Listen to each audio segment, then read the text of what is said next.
Wassalamu ala asyrafil anbiya'i wal mursalin Sayyidina Muhammadin wa ala alihi wa sahbihi wasallam. Kepada Bapak Kepala Sekolah Min 1 Gresik yang kami hormati, kepada Bapak Ibu Dewan Guru Min 1 Gresik yang kami hormati, kepada pegawai Min 1 Gresik yang sangat kami cintai.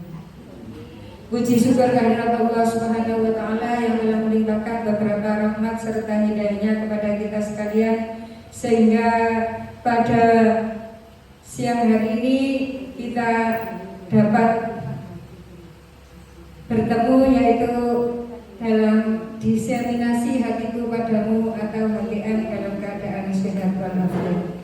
Amin amin ya rabbal alamin. Saya ucapkan banyak terima kasih kepada Bapak Kepala Sekolah dan Ibu Guru serta pegawai Min 1 Gresik yang telah memberikan waktu untuk menyampaikan diseminasi hatiku padamu atau HTM gelombang 2 sesi 1 tahun 2026 yang diselenggarakan oleh Dinas Pendidikan Pemerintahan Kabupaten Gresik selama mulai dari bulan Januari sampai kemarin bulan Mei tanggal 21. Di sini saya akan menyampaikan yaitu tentang diseminasi hatiku padamu atau HTM. Selama saya mengikuti latihan yaitu di HTM itu ada programnya HTM. Apa programnya HTM itu? Programnya HTM adalah program antar jemput dan layanan integrasi bagi PD pada sekolah inklusi di Kabupaten Gresik. Dan yang kedua yaitu ada guru GPK, termasuk saya kemarin, yaitu ditugaskan sebagai magang GPK atau guru pembimbing khusus untuk mewakili Min 1 Gresik. Baru kali ini di Kemenak ada GPK ADK, yaitu kemarin itu dari Min 1, Min 2 dan dari MTSN. Apa PD itu peserta didik penyandang disabilitas, itu diantaranya programnya. Sekarang apa tujuannya HTM? Tujuannya HTM adalah memberikan intervensi tambahan bagi PD. Yang kedua, pendampingan GPK dalam mengidentifikasi dan memberikan intervensi kepada PD. Yang ketiga, bentuk intervensi. Dalam bentuk intervensi itu ada identifikasi, ada matrik, perencanaan, dan ada PPI dan ladika. Yang keempat yaitu pembebasan materi yang didapat dari program tadi. Terus sekarang yang perlu pembahasannya, yang pertama adalah observasi, yang kedua identifikasi, yang ketiga matrik, dan program pembelajaran individu atau disingkat dengan PPI. Selanjutnya observasi. Observasi itu adalah proses pengamatan sistematis terhadap perilaku dan perkembangan anak berkebutuhan khusus atau ABK di lingkungan sekolah. Di Min itu juga mungkin tahun depan ada, untuk tahun ajaran baru insya Allah nanti kita mengobservasi, yaitu dimulai dari kelas 1 sampai kelas 6 untuk awal pembelajaran nanti. Terus gimana caranya? Gerbang awalnya, langkah yang pertama dalam program Hatiku Padamu sebelum melakukan intervensi itu ada tujuan utama. Yang pertama yaitu menentukan gejala awal hambatan belajar. Contohnya misalnya anak-anak ini kok sudah saya ajar kok nggak bisa ya, misalnya di kelas 1 ya, kok gak bisa. Terus ada lagi, ada ada yang bertingkah. Nah itu perlu kita observasi. Yang kedua, yang ini merekam data autentik anak secara objektif. Jadi nanti bisa anak yang seperti itu kita data mulai dari kelas 1 sampai kelas 6. Seperti itu apa Bu Mumi? Ya itu tadi yang perilakunya muter di kelas atau hambatan anak dalam belajar kok terus diajari kok gak iso-iso ya. Gitu. Lanjut. Ya, terus aspek dan teknik pelaksanaan observasi ya. Aspeknya yang diamati ya, ini perilaku, emosi.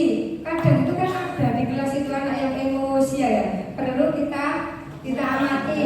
Komunikasi, biasanya itu banyak yang komunikasinya itu kurang dan bagaimana itu. Dan interaksi sosial pada anak. Kemudian dicatat, setelah diamati terus dicatat, kemudian hasil observasi diinput langsung ke aplikasi Ladika.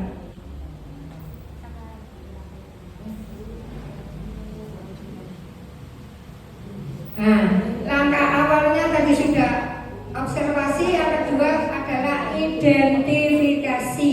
Nah, identifikasi itu proses menemu, kita menemui, terus kita kenali anak itu, terus dikelompokkan dan menentukan jenis hambatan yang dihadapi oleh anak berkebutuhan khusus berdasarkan hasil observasi. Fungsinya apa? Kita mengadakan identifikasi. Fungsinya adalah memastikan anak mendapatkan label akomodasi yang tepat. Misalnya anak itu dikurang hambatan penglihatan, maka kita kelompokkan. Pendengaran, kurang di pendengaran, misalnya anak itu kok gak dengaran, gak nyambung kalau diajar, itu juga dikelompokkan. Ada intelektual atau autisme atau ADHD. Dasarnya dibaca sendiri.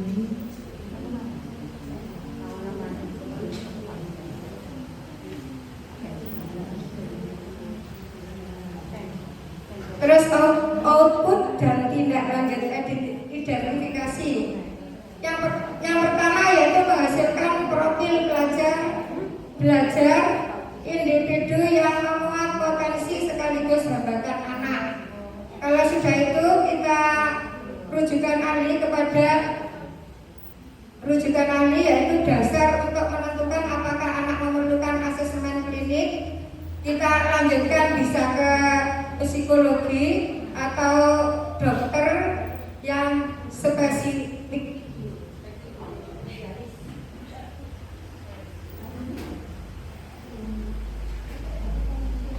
Contohnya identifikasi. Karena saya tidak bisa membuka itu, maka contohnya identifikasi.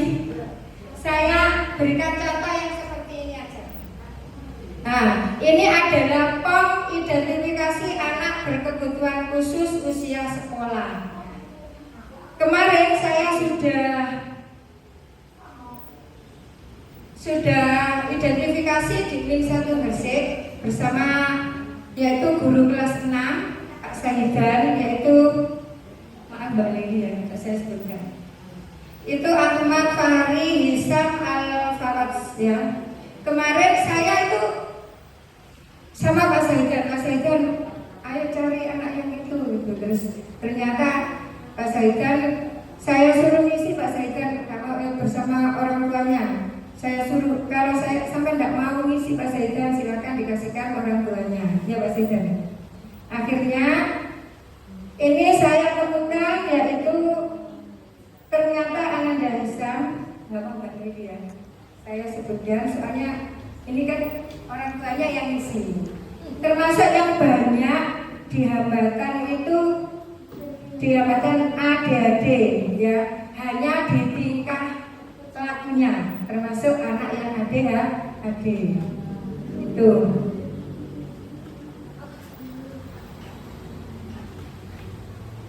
Sekarang matrik. Nah, matrik perencanaan. tabel analisis hubungan antara kondisi objektif anak atau hasil identifikasi tadi dimasukkan ke dalam matriks yang sesuai dengan dampak serta kebutuhan layanan.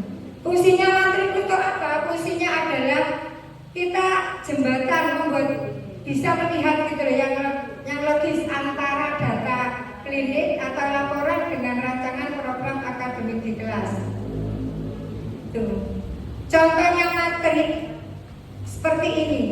Jadi nanti kalau sudah diidentifikasi, kita lihat anak itu ada yang di gangguan mana. Misalnya ada di gangguan penglihatan, maka ya kita lihat di matriknya ini kan ada. Terus ada gangguan pendengaran dan ada matrik ADHD. Ini adalah contoh matrik ADHD. Itu ada 3 aspek, yaitu aspek komunikasi, ada aspek sosial, dan ada aspek pemrosesan. Itu adalah matrik. Terus yang kedua adalah matrik anak gangguan pendengaran. Matriknya beda lagi. Kalau itu tadi 1 lembar. Kalau pendengaran matriknya ada 1 lembar juga. Aspeknya ada auditori, ada artikulasi, dan ada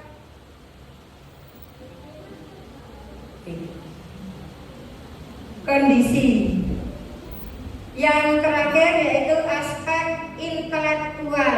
Nah, ini aspek matrik intelektual khusus anak yang lambat belajar.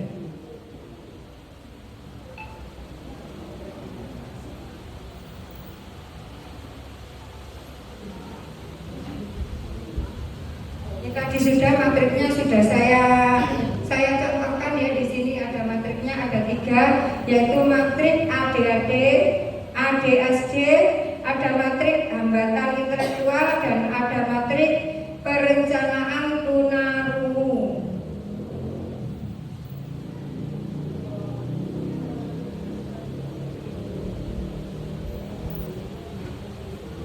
Nah, yang terakhir yaitu kita punya program pembelajaran individu atau PPI. Yang ini dari matrik, dari apa? Identifikasi, terus isi matrik yang ini tadi, itu nanti ada program pembelajaran individu, yaitu yang nanti Bapak dan Ibu guru akan menyusun, yaitu berupa PIP. PPI. PPI itu program pembelajaran individual yang di sini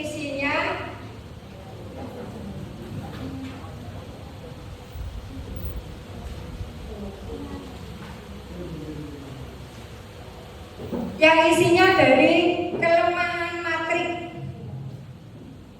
Kelemahan matrik yaitu ada aspek komunikasi, aspek interaksi sosial, ada aspek perilaku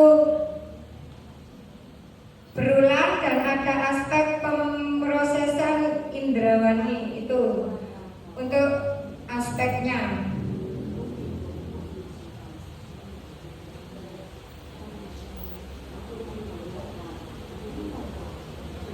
Nah, itu sudah selesai.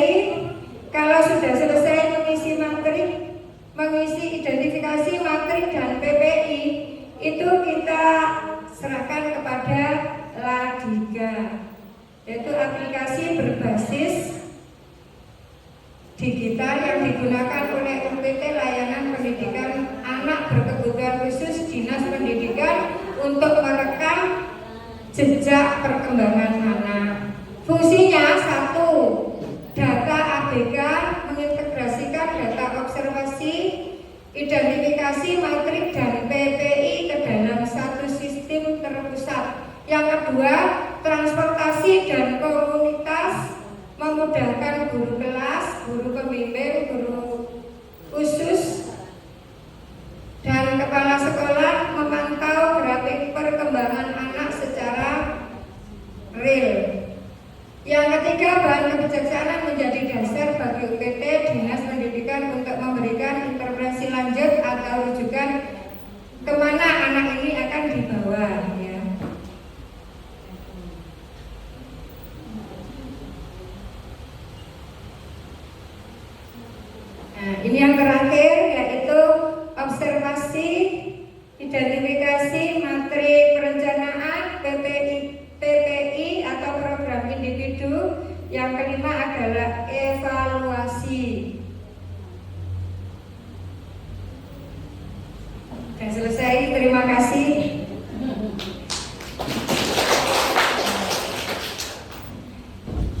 Jadi kesimpulannya, untuk mengisi di HTM ini, untuk anak yang ABK, anak berkebutuhan khusus, yang pertama adalah satu, observasi dulu. Yang kedua, setelah observasi kita identifikasi.